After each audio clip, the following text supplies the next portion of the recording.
Ce lundi 28 avril 2025, la 5e congrégation générale a rassemblé plus de 180 cardinaux dans la salle du synode au Vatican. Durant cette réunion essentielle, il a été décidé que les conclaves, moment central de la vie de l'Église, débuteraient le 7 mai prochain. Les cardinaux Rey Hazard Max, Louis Antonio Talc et Dominique Maberti, choisis par tirage au sort, ont été désignés pour épauler les Camerlings dans les préparatifs de cette grande échéance. Ensemble, ils analysent les défis qui se posent à l'Église catholique tout en réfléchissant aux compétences nécessaires pour guider les prochains pontificats. Le soir du 28 avril, la basilique Saint-Pierre a accueilli la 3e messe de Novem Diales, un hommage solennel au pape François dans le cadre des 9 jours des premières liturgies.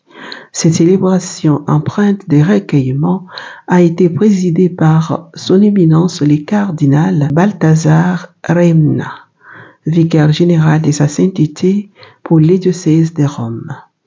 Les fidèles venus nombreux se sont réunis dans une communion spirituelle pour honorer la mémoire du 266e pontife de l'Église. Dans le cadre des jubilés des jeunes, les jeunes religieuses d'Italie ont également visité le Vatican ce 28 avril 2025. Cette expérience fut marquée par une profonde inspiration tirée des paroles du pape François. C'est votre vie qui doit parler, une vie de laquelle transparaît la joie et la beauté de vivre l'Évangile et de suivre le Christ.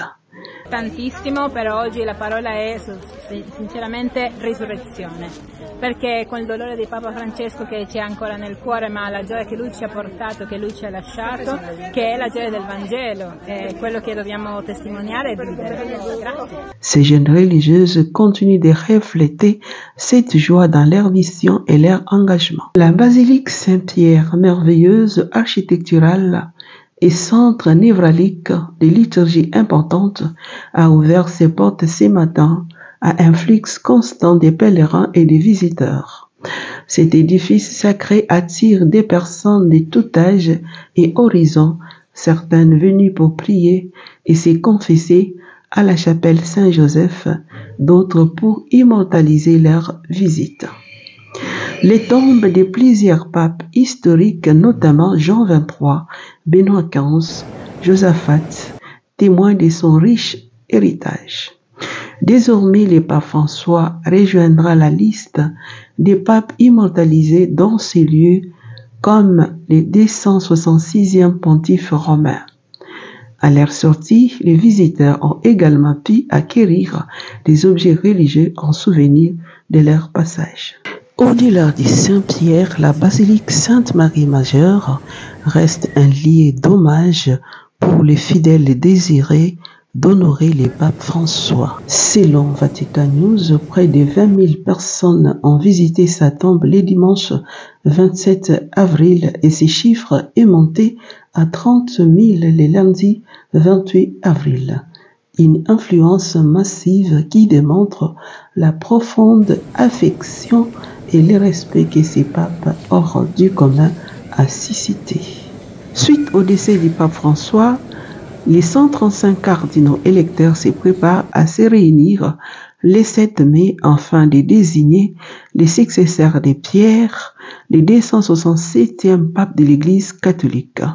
Cette étape cruciale façonnera l'avenir spirituel de l'Église pour les années à venir.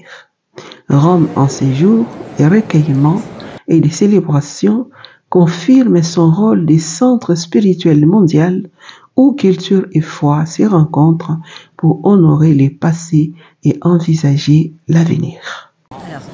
Je suis française, je suis venue pour un voyage touristique à Rome et il est advenu ce qu'il est advenu, c'est-à-dire le pape est décédé, la basilique a accueilli les fidèles qui voulaient se recueillir Et donc nous avons été touchés, mon ami et moi, par cet événement particulier, ce moment particulier. Nous avons eu des pensées pour le pape François et puis nous reprenons un petit peu maintenant les visites touristiques pour lesquelles nous étions venus.